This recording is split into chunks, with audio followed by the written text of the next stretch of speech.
Hi, my name is Herbel Santiago, and today we are going to read another story from the Tingan tribe of Abra, Philippines. The title of the story is The Story of Gaygayoma Who Lives Up Above. One day, while Apunitulao sat weaving a basket under his house, he began to feel very hungry and longed for something sweet to chew. Then he remembered that his field was still unplanted. He called to his wife who was in the room above and said, "Come, Apuni-Bilinayan, let us go to the field and plant some sugarcane." So Apuni-Bilinayan came down out of the house with a bamboo tube, and while she went to the spring to fill it with water, Apunitulao made some cuttings, and they went together to the field, which was some distance from the house. Apunitulao loosened the earth with his long stick and set out the cuttings he had brought, while his wife sprinkled them with water from the bamboo tube. And when they had filled the field, they returned home, happy to think of the splendid cane they should have. After 7 days, Apunitula went back to the field to see if the plants had lived, and he found that the leaves were already long and pointed.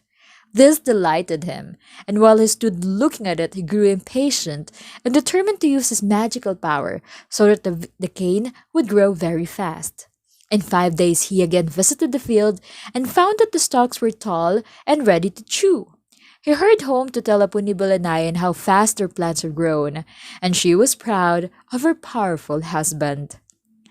Now about this time, Gaygayoma, who was the daughter of Bagbagak, a big star in Sinag, the moon, looked down from her home in the sky, and when she saw the tall sugar cane growing below, she was seized with a desire to chew it. She called to her father Bagbagak and said, "Oh, father, please send the stars down to the earth to get some of the sugar cane that I see, for I must have it to chew." So Bagbagak set the stars down, and when they reached the bamboo fence that was around the field, they sprung over it, and each broke a stalk of the cane and pulled some beans which Apuni-Bulinayan had planted, and the stems of these beans were of gold. Gaygayoma was delighted with the things that the stars brought her. She cooked the beans with the golden stem and spent long hours chewing the sweet cane. When all that the stars brought her was gone, however, she grew restless and called to her father, the big star. "Come, father, and go with me to the place where the sugar cane grows, for I want to see it now." Bagbaga called many stars to accompany him, and they all followed Gaygayoma down to the place where the sugar cane grew. Some sat on the bamboo fence, while others went to the middle of the field, and all ate as much as they wished.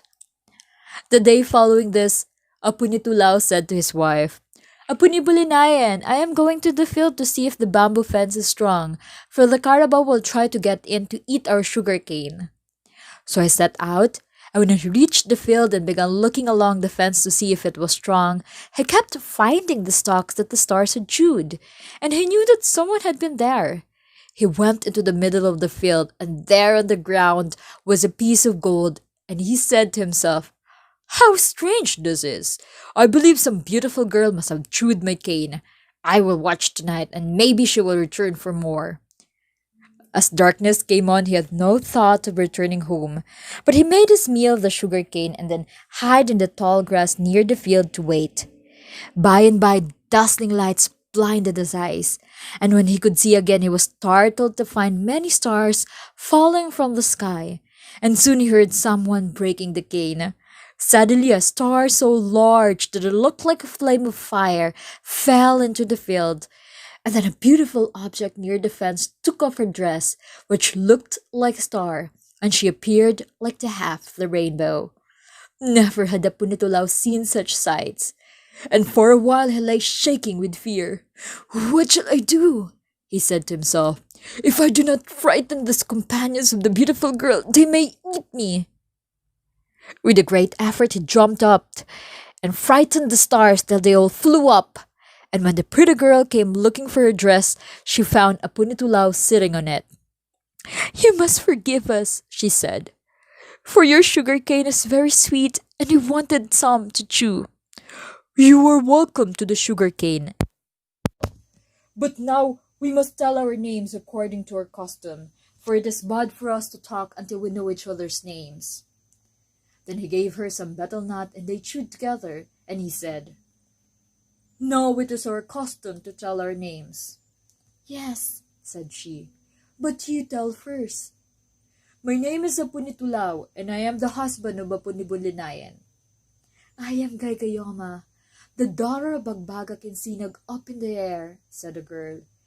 "And now, Apunitulaw, even though you have a wife, I am going to take you up to the sky, for I wish to marry you. If you are not willing to go, I shall call my companion stars to eat you." Apunitulaw shook with fear, for he knew now that the woman was a spirit, and as he dared not refuse, he promised to go with her. Soon after that, the stars dropped a basket that Gaygayoma had ordered them to make, and Apunitulaw stepped in with a lovely star and was run quickly through the air up to the sky.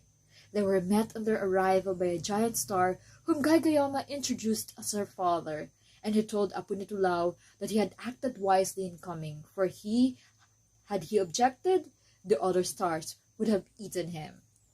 After Apunitulaw had lived with the stars for some time, Gaygayoma asked him to prick between her last two fingers, and as he did so, a beautiful baby boy popped out. They named him Takyayan, and he grew very fast and was strong.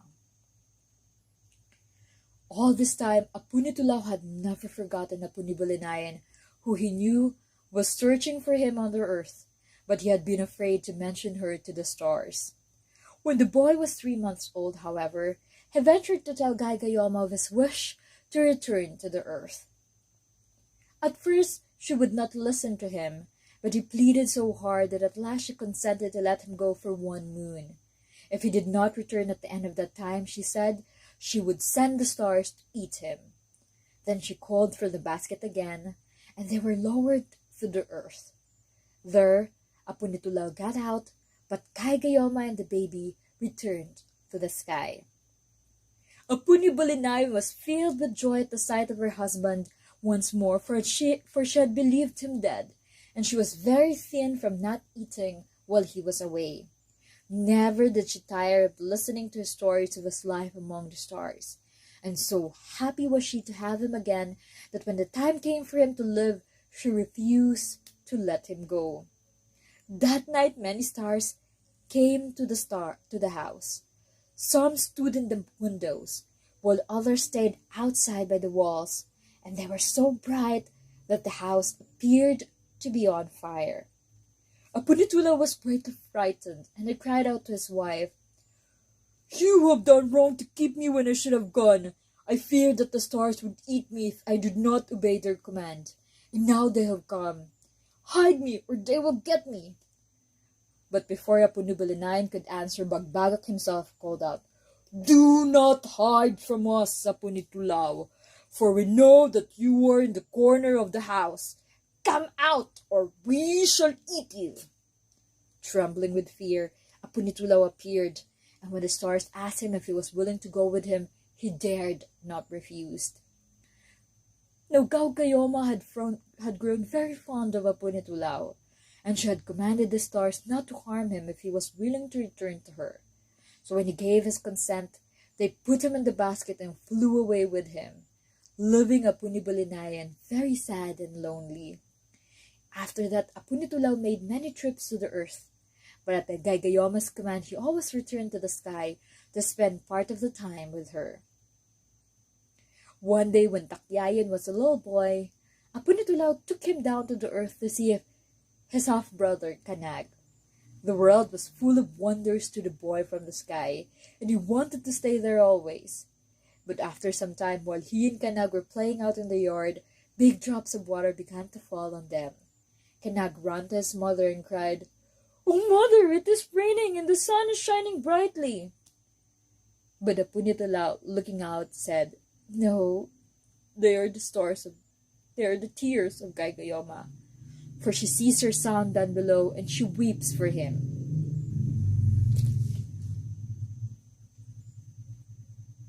Then he took Takyayan back to his mother in the sky, and she was happy again. After that, Takyayan was always glad when he was allowed to visit the earth, but each time when his mother's tears began to fall, he returned to her. When he was old enough, Apo Nitulao selected a wife for him, and after that, Takyayan always lived on the earth. But Gaygayoma stayed in the sky. Thank you for listening to Mythology Stories, a podcast that reads mythological stories. For more of these stories, please subscribe. Bye!